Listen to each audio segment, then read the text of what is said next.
The illustrious Jabba bids you welcome. I'm going to regret this. I'm Pete Mitchell. He's Peyton Jones. And this is the Church Planter Podcast, brought to you by Church Planter Magazine.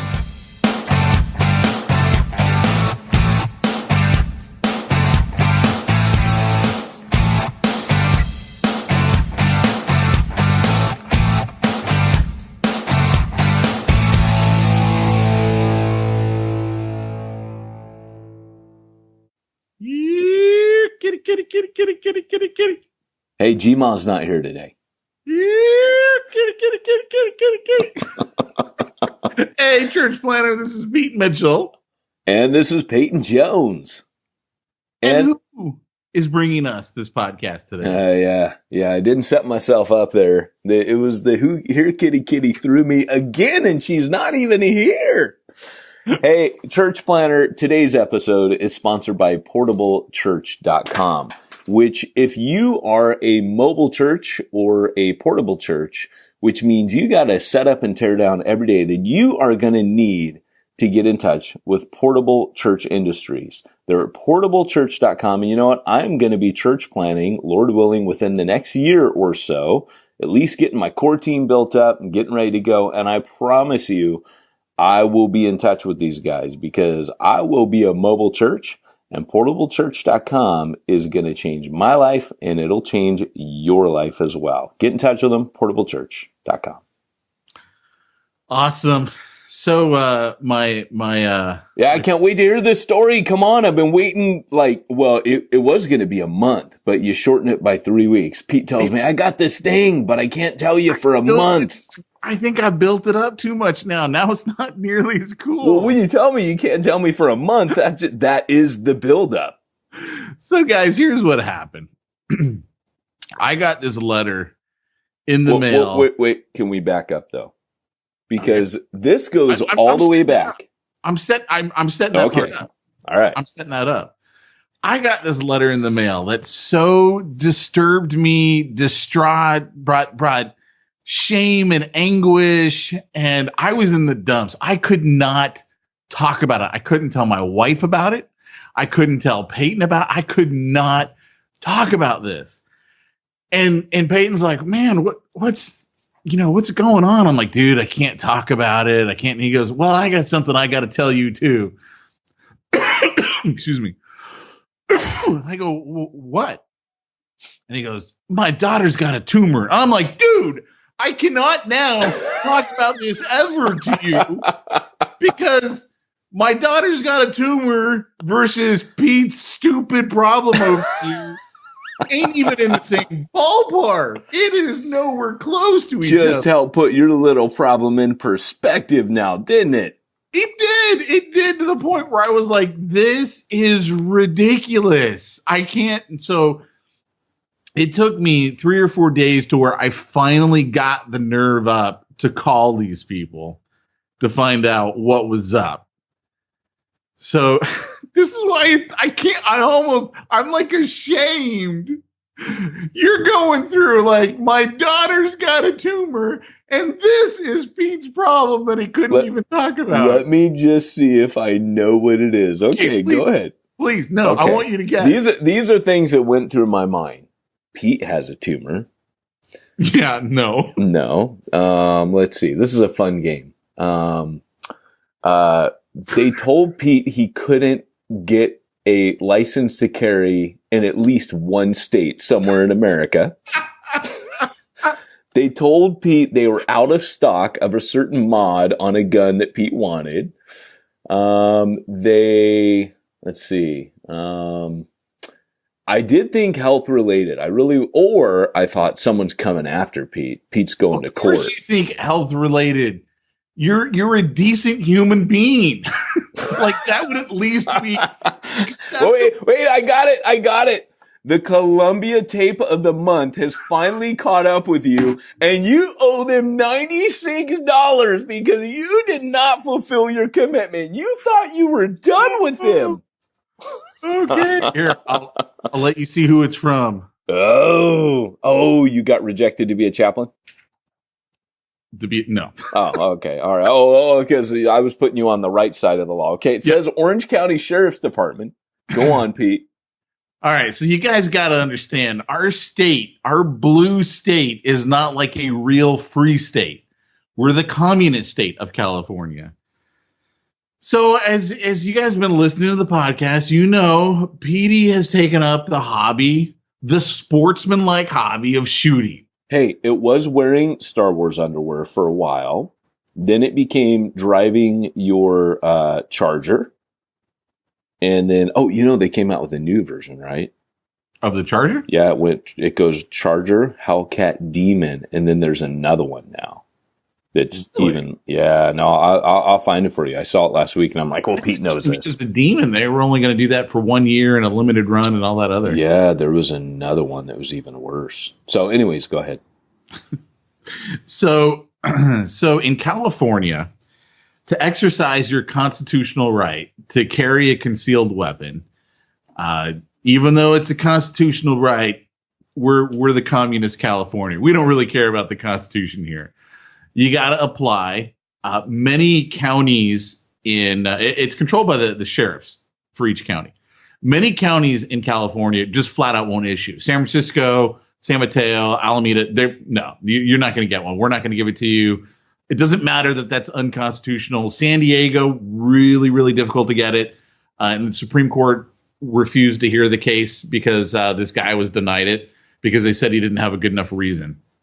It doesn't matter. The Constitution says you can't infringe on it. But here in California, Constitution is kind of like, it's like we once upon a time believed in that. It's just a cool little document we talk about now. So I get this letter. I applied for mine. I applied for my concealed carry permit because I don't want to be a sheep. I want to be a sheepdog. Right? That's it. I just want to be a sheepdog. I want to be able to protect my family. Here's my letter. It gets better, man. It gets really better. On January 4th, 2018, you applied for a concealed carry weapon license through the Orange County Sheriff Department. In order for the department to proceed, you're being referred to the psychological examination portion of the CCW process. You got to understand, like, I don't know what that is. No one gets asked to take the psych exam. Like, no one. Oh, no. They're going to make you take the psych exam?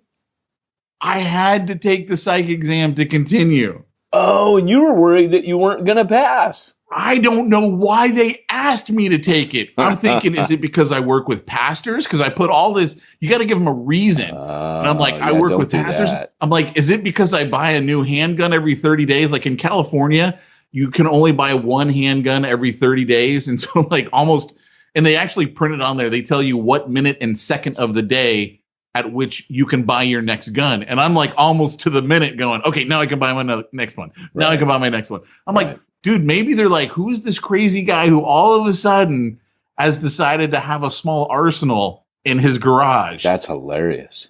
And so I'm like, dude, what did I do? What did I like? So then I make the mistake of going on the internet and searching psychological exam California, CCW, to find out what everyone's saying on there. And everyone's saying, look, if you got asked to take that exam, then there's probably a really good reason you got asked to take that exam. And you probably are crazy. And another guy is like, I got asked to take it. And it's not designed to determine if you have a mental illness. It's designed to determine which mental illness you have. Oh, gosh. And there's so you consulted the pooled ignorance of the internet, did you? Hey, well, he got denied based on his psychological exam. I could have denied him based on his blog post. Anyone, sorry, present company excluded, of course. Anyone who's loath to take a psych exam has something to hide. Present company accepted, of course, Pete. And then his other thing was there were questions on the test like, have you stopped beating your wife yet? He's like, that's a loaded question. You can't say no because I never started beating. And you can't say yes because then you admit that you did beat your wife. So like I got all these thoughts going through my head. I'm like, dude, they're just trying to keep me down. Like no one gets denied a CCW in Orange County. They have a 98% approval rate in Orange County. and I get asked to do the psych exam. Me! So rad. I love it. So I could not tell you this because I was so disturbed. And then your daughter has a tumor, and I'm like, I'm an idiot. Who cares about this stupid thing? Hey, I want to read your psych exam. Did you get it back? No, they won't give it to you. Oh, because man. if they deny it, they don't want to they don't want to give you fodder for your lawsuit, which is obviously coming. So then there are other people on the internet who are like, this one guy's like, I've taken it 3 times in the last 7 years. It's no big deal. And then another guy's like, look, you know what? I trust my neighbor with my kids, and he got asked to take it. So I'm like, I don't know what to believe, right? Oh, wow. It's split on this topic. So what was it like? Well, it's a multiple choice test for 536 questions and then an hour interview. Oh, tell me about the interview. I'll get to that here in a second. Mr. Mitchell, do you enjoy torturing small animals? They asked that question. I know they asked that question. No, the questions that they asked were everything from porn to have you had sex with animals? I mean, were you on a polygraph? Do I want a polygraph? No, were you on a polygraph? No. No, not to mention it's done by an office in Encino. Wow. Which everyone up there is liberal as heck. And I'm like, and I'm trying to get a CCW and I got to get them to sign off on it. Was there a mirror in the room? Like, was there a panel of people on the other side of that glass? No, there wasn't. Okay, tell me. I can't wait to hear this. So then the letter goes on, here's where you got to take it. By the way, it's an extra $150. If you have any questions, email your correspondence to the sergeant of the CCW unit. So I email him. And I email him because this is like 3 or 4 days later. I email him because I'm like, dude, can I just give you a bunch of referral letters from pastors that shows I'm not crazy? Like, I'm disturbed. Like, why am I being asked to do the psych eval? Right.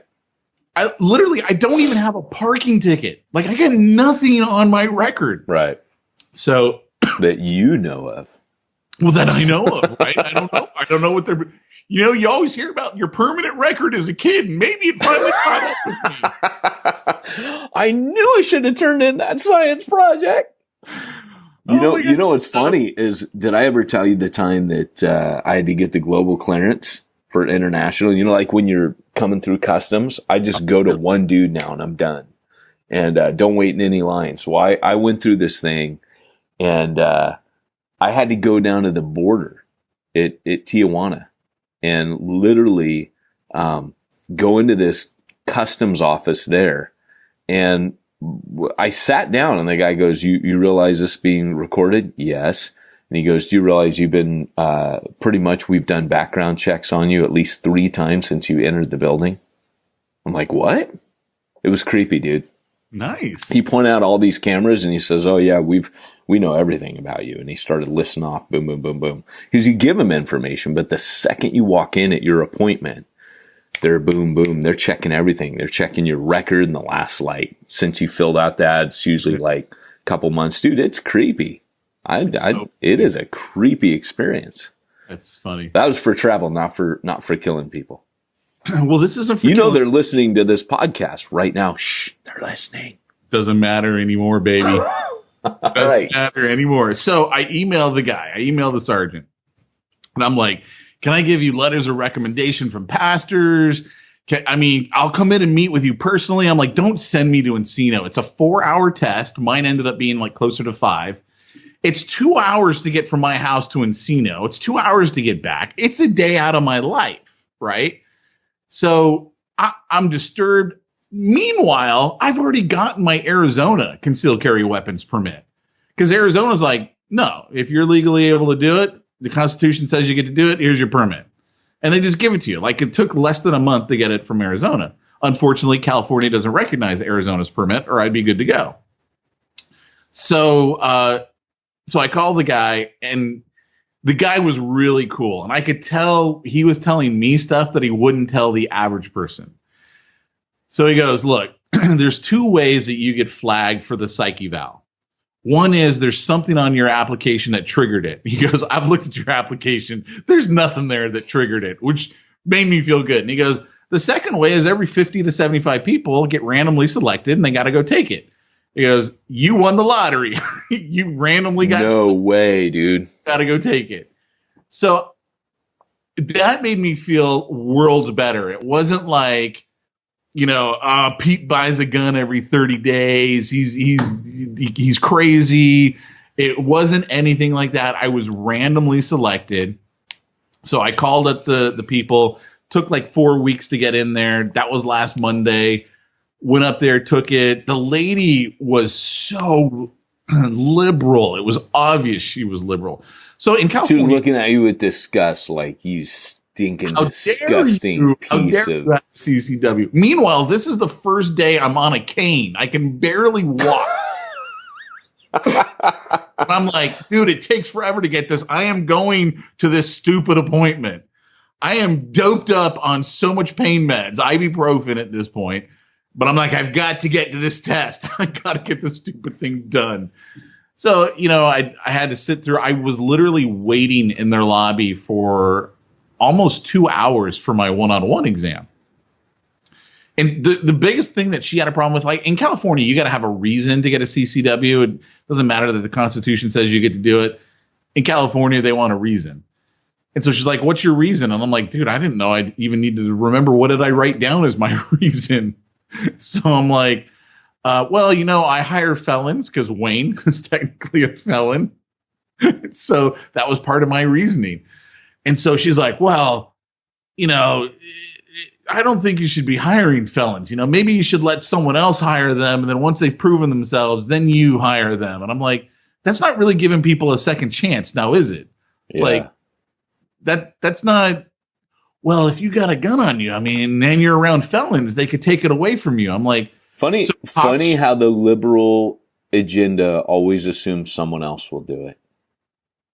Well, and the other thing too is they're like, well, if you're around a felon, they could get to your gun. Well, so should cops not have guns on them because they're around felons like all day long? Right. This is ridiculous. Right. And I was just logic stops here, folks. This is the reason I want the gun is because I'm around felons. I'm going to volunteer with prison ministries. So, I'll be around even more felons, and felons got friends on the outside. And I've seen Shawshank. I know what goes down. So, she's basically like, trying to get at if I have some deep-seated fear. And in the back of my head, I'm like, dude, I'm not really afraid of anything. I just want to be able to carry a gun. Like I don't know why. I just think it's cool. I got the license to do it. I've got the power. It kind of is, right? It's like got the charger, check. I got the Star Wars underwear, check. What would complete me? I'll tell you. CCP, baby. Did you get it? So then a week later, I get the email and the text, you've been approved. Wow. So that was Tuesday. So Tuesday I literally got the email. I'm like, I gotta go. Never seen Pete hobble on crutches so fast. I'm going. So I got the CCW. Yeah. I know we already lost them. And there's no point in even saying, but if you're new to the podcast, 20 minutes in, this is what we call Smack Talk. We will talk about church planning in a minute, but I'm sure by now you're like, this thing, man. Pete with his guns. Yeah, Pete's not allowed to talk about his guns, but this is kind of a gray area. We got to the end of the Star Wars underwear. We got to the end of the Charger. Pete's got to get this out of his system. Look, he's approaching midlife crisis age. And did you record it on your end? Yes, I did. Okay, good. Because oopsie. Ooh, hey, that could have been a divine stroke. That's all I'm saying. Could have been a divine stroke of providence. But here's the deal. The reality is that we gotta I always tell Pete, this is better than having an affair. You know, you go get a CCP if you need to. Go get a charger. Wear as much Star Wars underwear as you possibly. Wear 2 at the same time, Pete. It's better than the alternative. Yeah. So all I can say is I'm now licensed to carry. Nice. I'm now licensed to carry in something like 35 states. I think there's 15 states I'm not licensed to carry. That's rad. I'm just glad you don't go to Refuge Long Beach anymore, because you know how much temptation that would be. I have to protect the king. I put that down as one of my reasons. I have to protect the president. I put Refuge Long. I go, look, I work with church planners, and let me give you an example of one of the churches. Here's the crime stats for where they meet. I was the treasurer at this church. I mean, I put everything down. I put everything that I could put down. So anyway, that's story number 1. I had to carry the canvas bag away every Sunday, and let me tell you, it was like walking through a war zone. Last weekend, I was supposed to go through a rifle training 2-day. I was supposed to do a shoot night, which was for CCW people. My knee was so bad, couldn't do any of those. So last night was the first night I was able to go to the range. And I was like, oh, I missed you. It was so fun.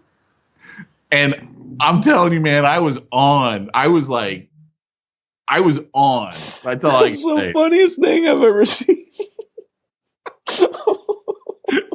No one knows. I can see Pete. I just grabbed He's hugging his gun. I was like petting it. Oh, I missed you. I missed you. He's hugging it. If you're deeply offended, just know I am the yang to Peter's yin. Here's the deal. I am not a carrier of firearms. You do not have to be so to think this is funny. Yes, we are a neutral zone. We balance each other out on this issue. So I ended up seeing Solo. It was really good. Yeah, I'm still boycotting them. Did you see that the sales were down? They were horrible. And I am so happy because I am too. But I'm still going to go see it on my birthday.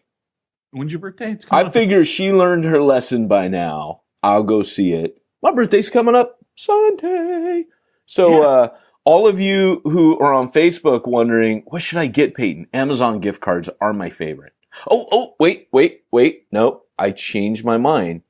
What would complete me on this 45th birthday is if you guys would leave reviews on Reaching Unreach, which Pete kind of laughed that I asked you guys last week to do that, but I have 130 on Church Zero. How is it I have 100 less for this book and it's sold way better? That's because people are like, they're in shock after they read the book. They're in shock. I think so. I think they're like, hey man, we just got to get on with our life and go on mission. Goodbye. Don't have time for Facebook, Amazon.com reviews, /Reaching and Reach book. I don't know if that's what it is. But if you guys want to really say thank you and we appreciate what you do, Peyton, that's what you can do. And by the way, if you do appreciate what we do, by the way, I was somewhere this week and the guy was saying, oh man, I love your guys' podcast.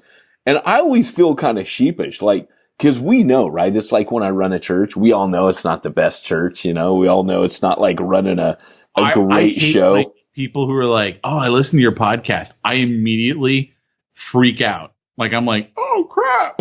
yeah, exactly. They know too much. We don't hold back anything on this. What did I say and offend you with? Well, so my wife does not listen to the podcast. She says, because, you know, we have this deal where, like, you and I, we goof off, and it's not carnality. It's just dude. It's like dude stuff, but we never cross the line. Like, I don't say anything I wouldn't say as a pastor, but we definitely screw around a bunch. And like, I don't joke about sin. I don't screw around. Like, sexual things are not funny to me. Porn is not funny to me. Getting drunk is not, like, it's not those things. But I think everything kind of above the line, you and I, it's like two guys laughing together. My wife goes, it's just very male. And I was like, fair enough. It is pretty much a very male podcast. That's probably because there's two males talking on it. But anyways, I want to hear, don't give me, I can't ask you for Solo because you're going to spoil it. You're going to tell me he gave birth to the Wookiee. You're going to see how Solo and Chewbacca hook up. You're going to see how technically Han gets his last name of Solo, which is kind of stupid. Oh, okay. All right. And it kind of doesn't make any sense too, because he talks about his dad. So why I wonder how Luke got his last name, Skywalker. It could have just been that Lucas made some really funny last names. But anyways, that's just kind of me. Yeah. So do you think Palpatine was actually his last name he grew up with? Bartholomew Palpatine. Turn forward, please, while the teacher's talking. What I will say is the villain at the very end of this one, you're going to find exceptionally cool. Oh, yeah. Is he the guy with the cool mask with the I'm not going to tell you. Off his head? You're going to be like, you told me. And then all right. But you know Palpatine when he was a kid in school, he was like, it's Palpatine. I got to take Luke to see it on Saturday. Come with. I got to do something else for my birthday on Saturday. Luke is going to be wearing Poe Dameron outfit. Bring your daughter in her Jedi. Come with me on Sunday. I'm going on Sunday.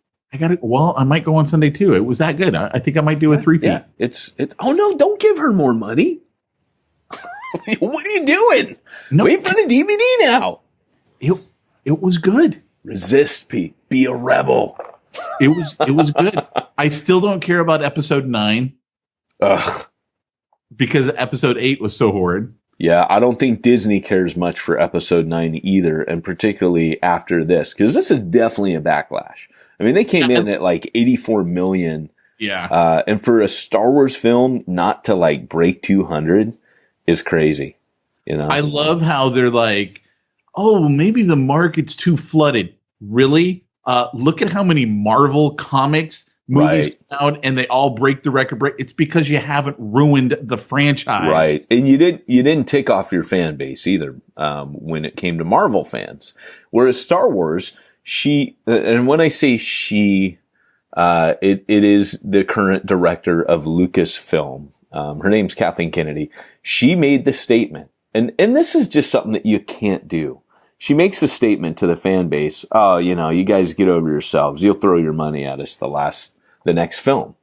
And so basically the fan base started a movement that said, oh yeah, we're going to boycott the next film. And it'll reflect at the box office. And they laughed. Disney laughed. They're like, you can't take us on. And it's definitely been a David and Goliath moment. Makes me proud to be an angry fanboy, quite frankly. It's true. It's true. Unfortunately, it's true. It is unfortunately true. But hopefully they will have learned a valuable lesson. Give it back to JJ. JJ did what everybody's demonizing JJ, but JJ's just playing the political game he's got to play. Where he's got to say, no, I like 9. It was good. He didn't. He had nothing to do with it, but he's got to clean up the mess. And my hope. I think that what they ought to do, if they wanted to make it right with the fan base, publicly apologize. Remake it. Yeah, I agree. I absolutely think. We screwed up. We know Carrie Fisher's dead. We got to remake it. Yeah. We got to remake it. They could even remake it by stripping all of Luke's scenes out. You could have that scene that he does at the very beginning. Don't have him die. Just have him show who he is, how powerful he is, right? Where he does the hologram. And then Kylo's like, what in the heck just happened? And he's like, I'm back. Deal with it. And then he starts training Rey. And then we carry on and we see him in the 3rd film. Now, that would be golden. Yeah. She goes, finds him. He comes back and he just says, this was only a message. Boom! Come on, why don't I get a job in Hollywood? Come on, you're a film major. Let's do it, brother. Hey, everyone, we're folding down the podcast. Pete and I have a new calling. It's to save Star Wars. All right? Continue on with your little church planning adventures. We appreciate you. But, oh, no, wait, we're taking off our fan base. Okay, never mind. I apologize. I don't think our fan base is really a fan base. I don't think that's the right term for it. Yeah, we did a webinar yesterday with Ed Choi. We're doing the wedding pastor. When you just say Ed in the context of church planning, everyone goes to Stetzer. So it's good that you clarified that. With Ed. The point. Yeah, because in my mind it's Ed Choi, who's white, but his last name is Choi. How did he term it one time? We were talking to him. He goes, "Yeah, I'm a white guy with the last name Choi." He goes, "How is that? How do we collect these? We have Ed Choi, who's white, and then we have White Tyrone. or the church planter formerly known as White Tyrone. He doesn't like it when we call him White Tyrone, so we don't do that anymore. And just so we're clear, not everyone in Bible Inner Circle is white. No. It's starting to sound like we heavy on the white side. No, we're not, actually. So, we're male. So we're definitely not the white male stereotype. Ed has put together this great training for pastors on how to be a wedding pastor. Like, he makes an extra about $20,000 a year doing weddings for unchurched couples in his community. And he's able to bring in these couples into his church and also share the gospel with them big time in the pre and postmarital counseling. And so he's put together this whole program. We wrapped it into the Bible Inner Circle. In fact, if you guys want to find out about it, just go to BibleInnerCircle.com/wedding, and you'll see the webinar that we just did. And I kid you not. So we did this webinar with Caesar Kalinowski, and I started getting the emails again. The emails from the pastors. Oh no. Jerks. Oh no. And this one guy's like, I'm the guy that called you out in the webinar and you banned me from the webinar and blah, blah, blah, blah, blah, blah, blah. And he just starts going off. And all I could do is I just replied to him, I'm going to pray for you, man. I just was like, dude. Wow. I'm like, you guys, what is with? What do you mean, like a guy called you out? Oh, he just said, oh, you guys are just here to make money. You don't want to help pastors. You haven't given us anything valuable in this webinar. Blah, blah, blah, blah. It's a self-righteous thing. He thinks he's the self-righteous. He's the perfect pastor, the perfect model of Christianity. And how dare anyone think that he not be, all that he thinks he is. Yeah. All I did was I just banned him. I was like, dude, shut up. I just banned him on the webinar because he was saying this stuff publicly. I'm like, you don't get to ruin my webinar because you got a stick up your backside. Right. No, and then it's followed up with an email later, and I was like, dude, you're such an idiot. Okay, send it to me. I want to read it. I'll send it to you. All right. Yeah. So, with that whole thing, we are going to talk about money today. And money is obviously the root of that guy's evil. Here's the thing. Wait a second. Doc? Great Scott, it's time for this week's topic. Let's get down to the nitty-gritty. It's funny because I do agree in one sense, not with his application to us, but I do think that there are people out there just off to make a buck who aren't offering anything of value. I will say, however, that Bible Inner Circle is not. And we have guys that, they've gotten immense value out of it. And you're teaching them to be you. And you're my richest friend. So that's right there. It's actually just a sad case of how many friends you have, because that's. Well, the day you buy me, hey, I'm just saying, I told people I almost talked into buying me a charger. So, that was, but hey, I'm 45. It's a big birthday, Pete. That's all I'm saying. It's Sunday. There's still time to go out and get me one. I'll send your lease. So here's the deal.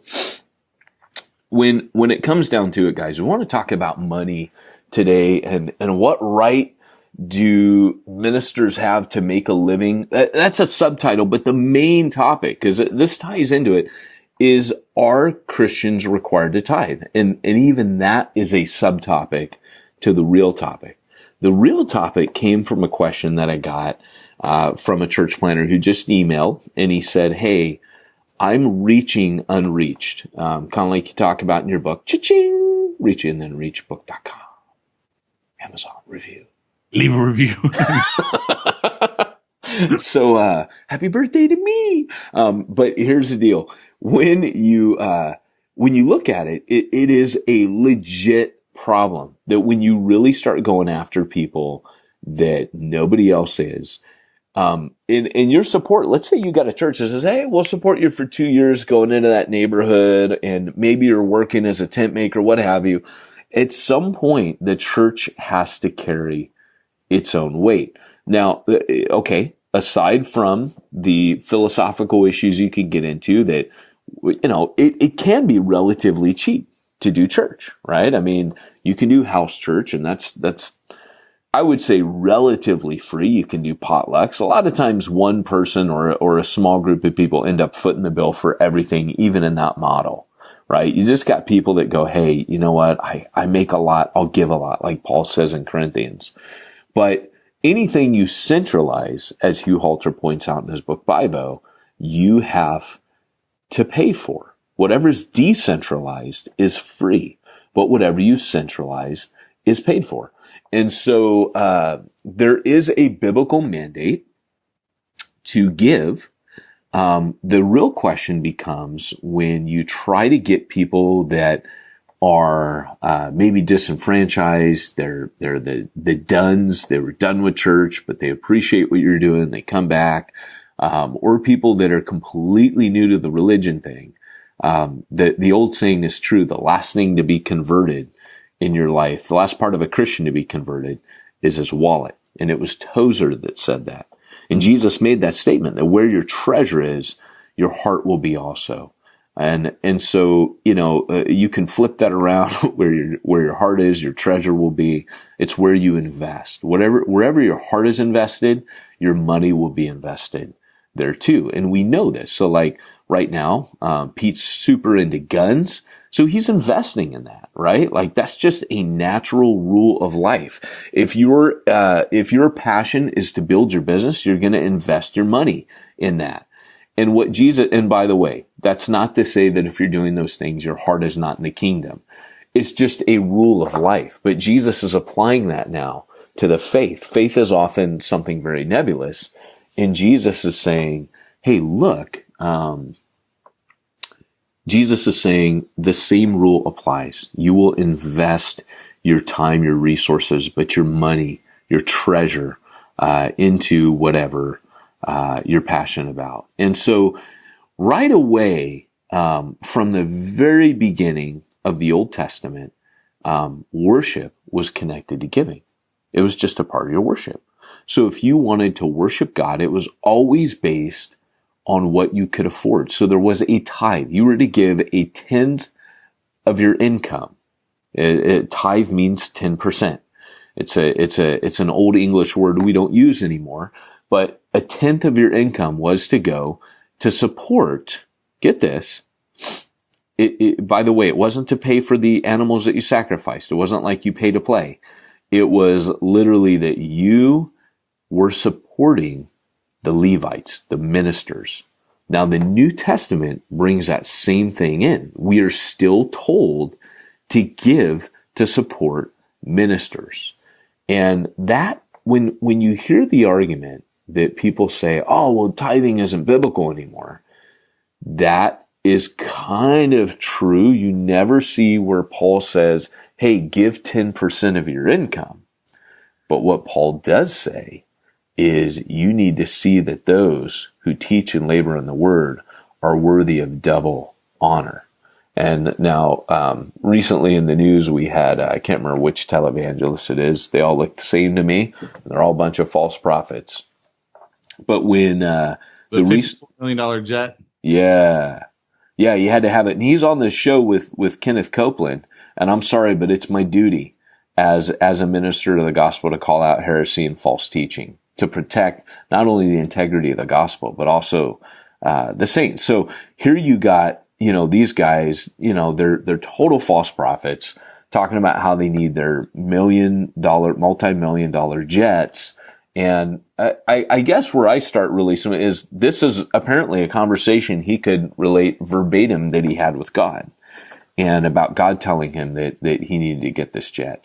And that's always where, you hear this stuff and you go, okay, that's not right. Like, how you choose to live based on your income is clearly a biblical personal choice. But when you're fleecing the flock, that is different. When Paul says you're worthy of double honor, I don't think he's saying that, you're worried or you should be paid for the ministry at the price point of a rock star. And I know that Paul didn't do that, right? Did he mean double the income of what a person in that area makes? Possibly. But most scholars think that double honor literally means that you pay them the honor and respect due them as leaders. But then double honor was a term that literally meant you honor them not just with your attitude, but you also honor them with something physical and substantial. So it was kind of a colloquial saying. I got a whistle going in the background, by the way. Chuck E. Cheese last night. Thank you. Yep. It's the equivalent. We got quite a few tickets, and we could buy a whistle at the end of 500 tickets. So that was rad. But I'm kind of disappointed you didn't invite us to go to Chuck E. Cheese. My kids love Chuck E. Cheese. Dude, I realized last night what a genius place. I see all these parents doing all these tasks at their table. They're like, here, kids, here's some tokens, run wild. And their kids are gone, like, food, done, right? Like, for $50. I know that's a chunk of change. Your wrist, you can't get out with someone else's kid. That's it. So these parents are like totally, I saw one parent like look like they're writing the great American novel. Another parent, no joke, was gambling. Like gambling next to me. I'm like, so the kids are gambling with, Chuck E. Cheese tokens, hoping to, really hit bank. And now mom's over there, doing the online casino as well. It was touching. Some things are priceless in life, Pete. It's all the same. But here's the deal. You're really, here's the thing. Guys will say stuff. I don't know where I was, but the main point, you'll hear the question, how do I get people to give? And you do. You just have to tie it to worship. One of the most successful church planners I know, and by the way, I don't measure successful church planning by the size of your congregation. I think that's a terrible way to justify whether a church is successful. The way I judge whether a church is successful, because and that's not a cop-out. Like, I could grow. I have a preaching gift. I know all the tricks. I know all the strings to pull. I think what we do in the network that I founded years ago, New Breed, and the churches that I've planted is much harder to do. And that is to actually penetrate lostness in your surrounding area. And that right there, to me, is the metric of success. Are you penetrating lostness? Are you seeing conversions? Are you seeing unchurched people church? That is the key. Are you making disciples is really the litmus test, because you can't reach lostness unless you're making disciples. So it's not like evangelism and discipleship are juxtaposition against each other. They're part of the same coin. When Jesus disciples people, they go on mission. So it's all connected. A fully formed disciple goes on mission.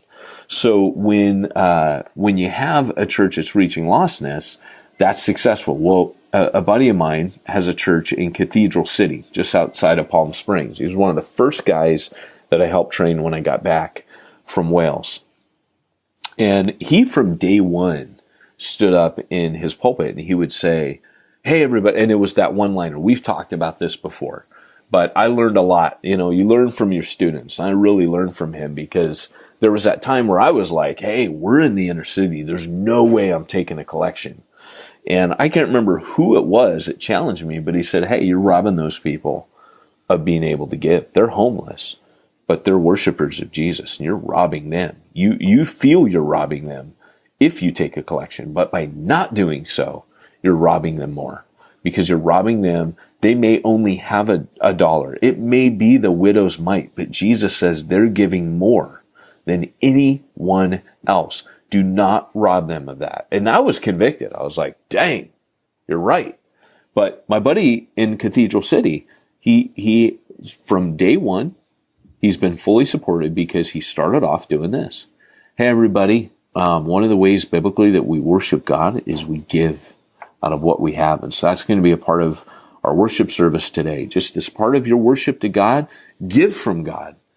Something from, and it's just a one-liner. I don't have the exact line he said, but we do something like that at Refuge Long Beach. And it's always been the most effective way for us, is not to have a big preamble, not to do a giving series, but just to say that one line and weekly keep it in mind with people that giving and worship are connected. It has been since Cain and Abel. It has been since Abraham. Everywhere he went, he gave to the Lord of what he had. He did wine offerings. He did sacrificial animals. He did, there's always that idea. It even points out that Abraham paid a tithe to Melchizedek, that he gave him a tenth of all he owned. And later on, Hebrews comes in and says he was paying a tithe because Christ was in his loins. Like, it was, or whoever was, I don't remember who he said was in his loins. I don't know that's kind of a weird thing to even say, but he makes that point that he was paying a tithe, ahead of the tithe. And, so is tithing biblical? Well, yes, for the Old Testament, but are we anywhere in the New Testament commanded to tithe? No. But I find it interesting that people who say we shouldn't tithe, always, are doing so as an excuse to give less and not give more. In the New Testament, in fact, by the way, the tithe is a little bit of a myth. They actually, when scholars worked it all up, they found that people were actually giving anywhere 18 to 23% of their income, because you had tithes, but then you had festivals as well. The tithe was just the baseline. Then you had tithes, and then you had offerings. Offerings were free will. And then you would also give at different festivals and services like the Passover. That wasn't part of your tithe. That was just extra. And that was a hefty price. But the principle was always what you could afford. So in Leviticus, God says, if you can afford it, you give a bull for this, right? He would tell them, like, there were gradations. You would give a goat for this. You would give a lamb for this. You would give, and then there was grain offerings, drink offerings, and then there was a dove. And remember when Jesus says, "Are not two doves sold for 1 penny?" Like that's literally something anyone could afford. Anyone who is able to put food in their mouth can literally afford a dove. And so nobody was blocked out according to what they could or couldn't give. And so the whole idea, of us giving money is found on Sundays, is found in 1 Corinthians 16. Paul says, "Now concerning the collection for the saints, as I directed the churches of Galatia, so also you were to do. On the first day of every week," so this was a weekly thing, right? They were to give. "Our first day of every week, each of you should put something aside and store it up, as he may prosper, so that there will be no collecting when I come." Now, as he may prosper is a way to translate it in the NIV. On the first day of every week, each one of you should set aside a sum of money in keeping with his income. So when he says, as he may prosper, he's saying if you make more, give more. If you make less, give less. And Paul actually brings that up elsewhere where he says, hey, those of you that make more, you make more so you can give more. Those of you that make little, you give little, and that's cool. That's all in God's hand and timing. But I love that he says, and people will say there, oh, well, that's for the gift. Yes, it is. But he points out that he had already instructed the churches of Galatia that this was kind of like a common practice of what Paul's doing. And when he has them set aside of money weekly, he's saying this should be a regular thing. And because of in 2 Corinthians, he says, remember this, because he comes back to giving in 2 Corinthians chapter 9. And he says it this way. He says, I'm going to pull this one up here. Sorry, I don't flip so good when I'm doing the podcast. He says, the point is this. He says, whoever sows sparingly will also reap sparingly. Whoever sows bountifully will also reap bountifully. Each one must give as he has decided in his heart, not reluctantly or under compulsion, for God loves a cheerful giver. So, it's pretty cool, man. And God later on, he a little bit further down, he says, he who supplies seed to the sower and bread for food will supply and multiply your seed for sowing and increase the harvest of your righteousness.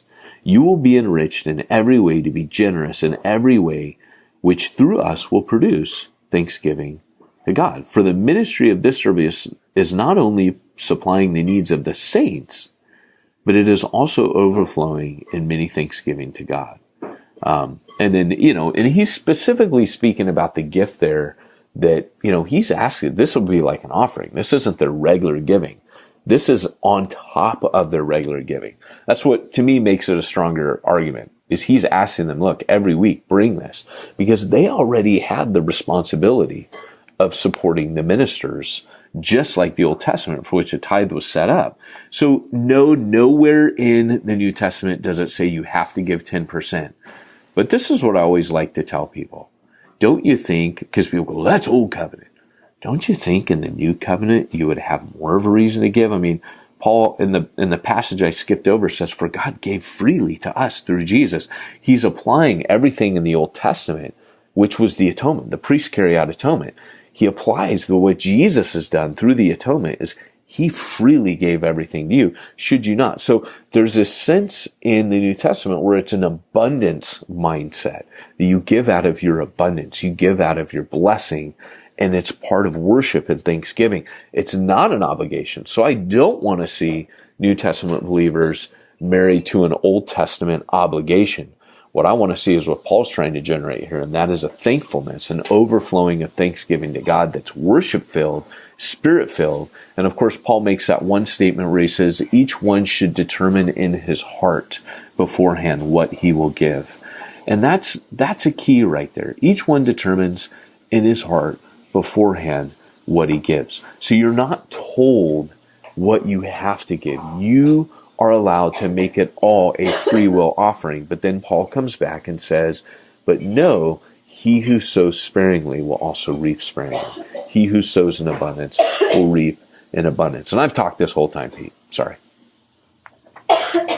All I was going to throw in is my dad always points out that the tithe started before the law was given. That's right. For the covenant or whatever. So he goes, it's not tied to that. Right. It was before. Yeah, that's where Abraham, when he gives a tenth of what he possesses, Melchizedek, the New Testament goes back to that. And so he doesn't say, it's in Hebrews, so you can argue, well, the Hebrews were still giving, and there is an argument that they were still giving to the temple and what have you as a witness, but you're right. It's a principle that's timeless, and Hebrews makes that point. It should be timeless. It should, because the giving to support ministers is definitely a New Testament principle. And once you hear that side of the argument, you're like, oh, okay, well then, yeah, I get that it's a free will, and I should I at least have that as a guide to go off of. Like, should I give less under the New Covenant than I did under the Old Covenant? The logical answer is probably not, right? 10% is kind of a nice baseline to measure it off of. But if the New Testament is much more glorious, as Hebrews points out, then wouldn't everything that they were obligated to do in the Old Testament kind of be better under the New Covenant? What's funny is when I was working for this one company as a financial planner, pretty much everyone I worked with was a Mormon. And I remember one time we're all at lunch and someone was talking about the tithe, and he's like, well, if you look at it in the Old Testament, Abraham took out all of his expenses first, and then he tithed on what was left or something like that. and then, but one of the other guy goes, yeah, but if you're stingy with God, God's going to be stingy with you. And I remember thinking at the time, oh yeah, that makes a lot of sense. And now I look back on that and I go, that is just stupid. How could God possibly be stingy with me when he's already given me more than I could ever possibly give to him? Yeah. Like, he saved me from hell. Therefore, he can't be stingy with me. Yeah. Like, everything above that is like even more of a gift, And so the idea of being stingy with God, why would you want to be stingy with God when he's already given so much? It's not like you're giving in order to get.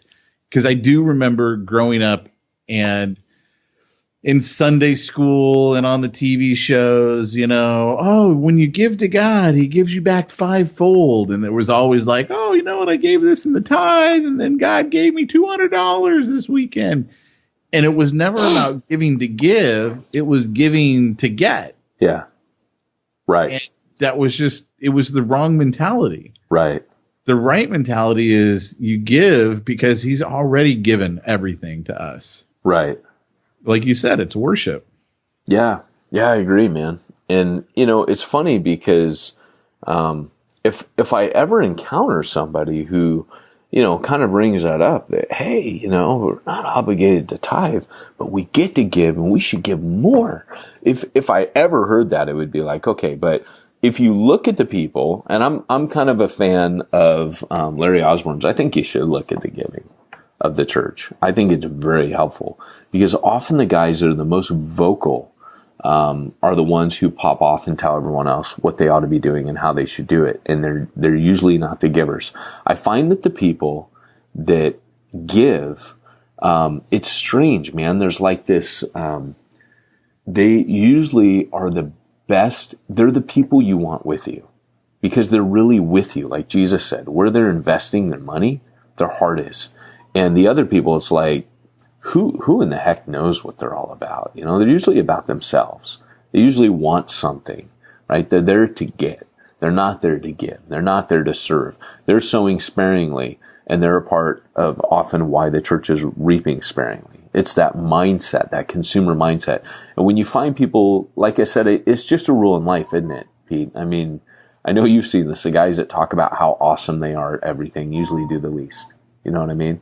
The guys who just put their head down and get the work done, they're the guys, they're usually not super loud about it. They just get the work done.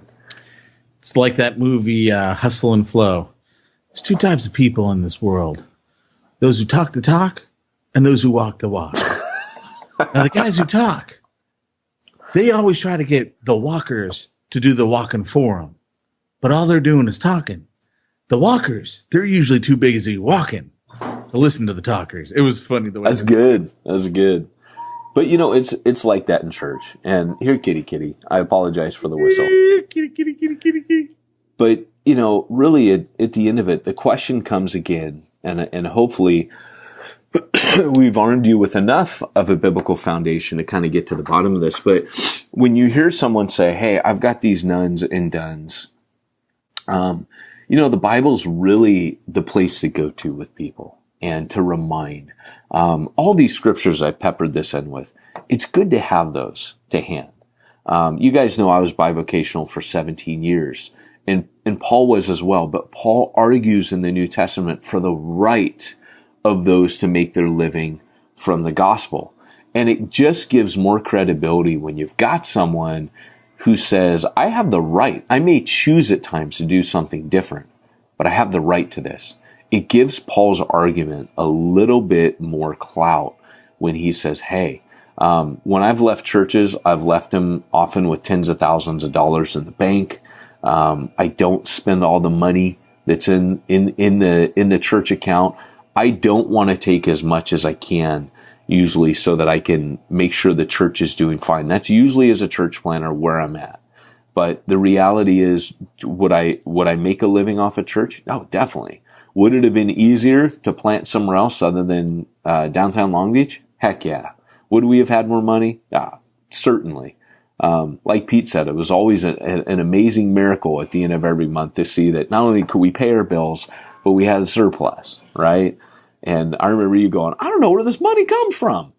And, I don't know how we're paying this, and Pete was a treasurer for how long, Pete? Wasn't too long, right? Too long. I hated it. I hated knowing what everyone gave. I hated it. Yeah. Yeah. And it is kind of a game changer when you know, and yet at the same time, people are always worried, oh, look at them different. You kind of will. And it's not always in a bad way that you look at them different. In many ways, it can also be a good thing because there are people, that's their spiritual gift. And, we're told for ourselves not to let the right hand know what the left hand's doing. If you think you're going to be corrupted, I always thought that I would be corrupted by knowing what people are giving. I didn't find that because I remember reading Larry's whole argument on that, which is in Sticky Church, by the way, or Sticky Teams. I can't remember, but he won me over, and I since changed that tack. But what I will say is it's helpful for a leader if you see leaders that aren't giving.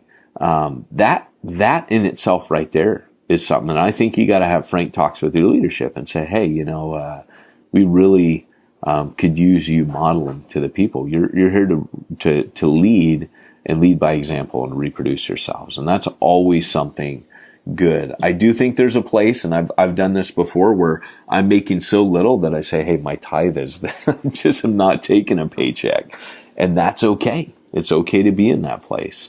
If that's where you're at, that's where you're at. If you're trying to pay your bills, pay your bills. What if a guy like me said, well, that's my tithe, I'm not taking a paycheck?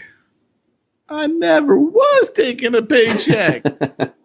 Well, the point is when you're set aside, I think you gotta, it's funny because, Charlie and I planted the church together, and Charlie made really good money. I would have made a fraction of what Charlie made a year. And at one point we were talking about it, and we kind of got on the conversation of we were both tag teaming. Now I was training him in church planting, but Charlie was not a leader that I was mentoring. He was more like a Barnabas. He was an equal in, ministry and knowledge and experience. So it wasn't like, hey, you're my Timothy, but he was learning the ropes of church planting. And at one point we talked about it, and he came to the conclusion that I always kind of hope people come to, and that is that the guy who's making all the sacrifices, if it comes down to paying one of them, you pay that guy. Because he said, hey, look, I'm not going to even raise it or talk about it. He goes, I have this job. It pays me very well. He goes, you're the one living almost below poverty level here. And he goes, you're taking all the hits for the church in that department. So he goes, I'm not even going to touch that. And I think the person who says, hey, I'm willing to sacrifice this, sacrifice what I could be making, I think there's a big argument for that. That guy, in that case, should get the income. That's the guy that the church should be willing to support first. Because again, where your treasure is, your heart is also. That's someone who's demonstrating to you that they're going to the mat for the church. They're laying their life down for the flock. And I think that's literally what it takes to be the leader. I think that kind of leadership just emerges. I don't think it's fought for. I think people see it.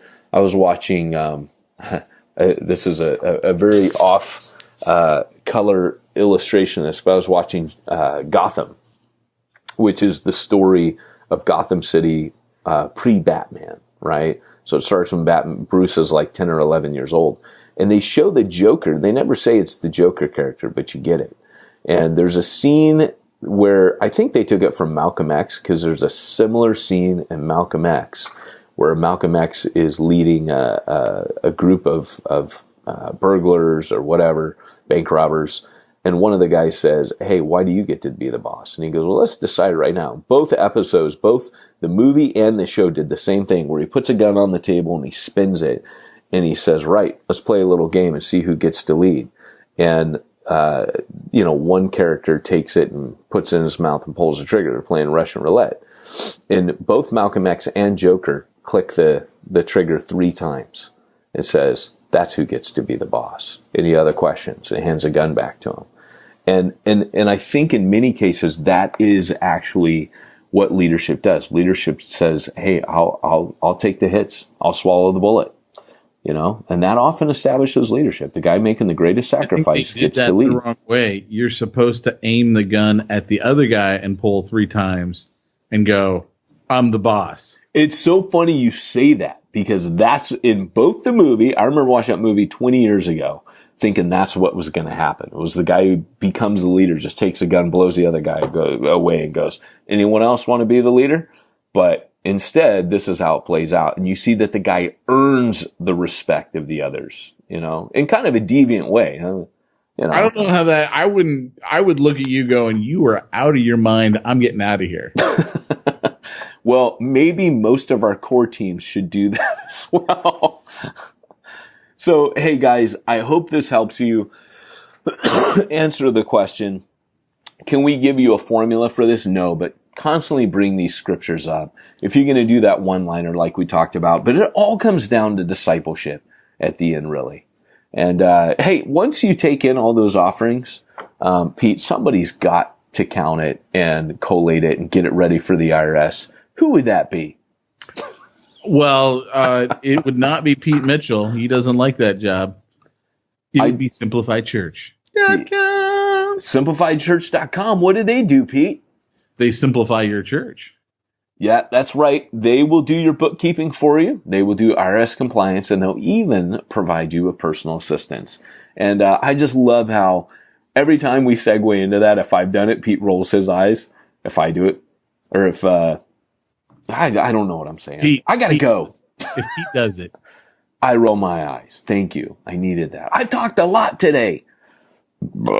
Excuse me. And that was great. Podcast listeners are gonna love that. Hey, this podcast going. This is normally the time I'm at my sell-by date now. It's been an hour, man. I gotta go. I can't do this anymore. Game over, man. Hey, this has been the podcast today. Reminding you, if you want to reach the ones nobody's reaching, you need to go where nobody's going. Leave Peyton an Amazon.com review for reachingtheunreachedbook.com and do what nobody else is doing. Like leave that review. Church Planner Magazine.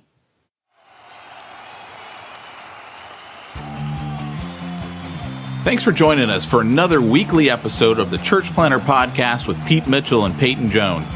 We'd love to hear your comments on this episode of the Church Planner Podcast. Visit us online and let us know what you thought at churchplannerpodcast.com.